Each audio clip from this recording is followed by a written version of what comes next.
आणि आताची ही टेक्निक आहे जुन्या पारंपरिक टेक्निकमध्ये काय? आधी आपण इंजेक्शन वॅक्सिन्स मोस्टली सगळ्या पब्लिक हेल्थमध्ये देताना एकतर निडल वापरून देता येत होतं, पण आता नवीन टेक्निकमध्ये निडल वापरण्यात येत नाही आहे.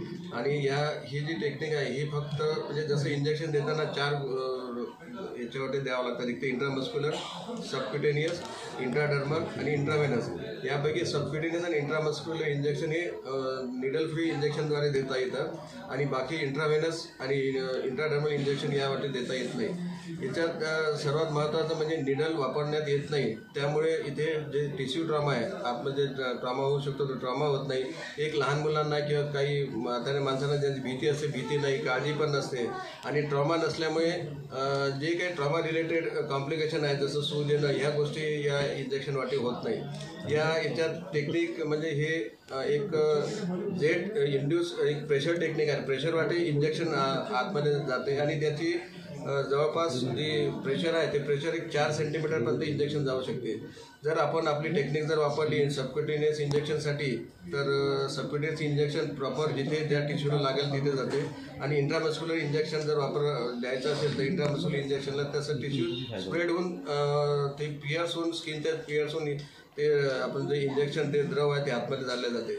याच्यात आणखी एक सर्वात महत्त्वाचं म्हणजे जे एक हेल्थ केअर वर्कर आहे किंवा इंजेक्शन रिसिव्हर असो की इंजेक्शन गिव्हर असो, दोघांना पण या रिलेटेड जे काही बाकीचे कॉम्प्लिकेशन असतात, म्हणजे एखादी सुई दुसऱ्याला जर वापरण्यात आली किंवा दुसरं क्रॉस इन्फेक्शन होण्याचे चान्सेस असतात, टिश्यू डॅमेजचे चान्सेस असतात, इन्फेक्शन होण्याचे चान्सेस असतात, हे चान्सेस या निडल फ्री इंजेक्शनमध्ये कमी असते. इंजेक्शन टेक्निक आपल्या भारतात याच्या स्टडीज झालेल्या आहे. साधारणतः हे कुठल्या लहानपणापासून तर कुठल्या एजमध्ये देता येते, पण भारतात स्टडीज ह्या आपल्या 6 महिन्याच्या नंतर झालेल्या आहेत. त्याच्यामुळे जे 0 to 6 मंथ याच्या स्टडीज सुरू आहे. 6 महिन्यापासून हे इंजेक्शन देता येतात आणि हे इंजेक्शन देण्याची पद्धत ही तर आताच आपल्याला सांगितलेली आहे. तुमचा आणखी प्रश्न आहे समोर? सर, या पद्धतीमध्ये प्रेशर पद्धतीने इंजेक्शन जो इंजेक्ट केला जातो, औषध इंजेक्ट केलं जातं, त्यामुळे कोणकोणते आजारांसाठी हा इंजेक्शन देता येते? कोणते असे इंजेक्शन जे या पद्धतीने देता येणार? जनरली जे वॅक्सिन्स आहेत, जे लिक्विड बेस्ड इंजेक्शन आहेत ते इंजेक्शन यावाटे देता येतात. म्हणजे साधारणतः वॅक्सिन्स सगळ्या जेवढ्या वॅक्सिन आहे, अडल्टचे असो की लहान मुलांचे असो, सगळ्या वॅक्सिन या इंजेक्शन या निडल फ्री टेक्निकवाटे देता येतात. पण बाकीचे जे ऑइल बेस आहे ज्याच्यात घट्ट इंजेक्शन असते तर असे इंजेक्शन या निडल फ्रीमध्ये देता येत नाही. आणि याचा जर आपण इफेक्टिव्हनेस याचा जर विचार केला, याचा स्टडीज आपल्या इंडियात झालेला आहे आणि त्या स्टडीजप्रमाणे याचा इफेक्ट आपल्या बाकीचे जे विथ निडल इंजेक्शन वापरतो तेवढा आहे, किंबहुना काही ठिकाणी त्याचा याच्यापेक्षा चांगलासुद्धा रिझल्ट मिळालेला आहे.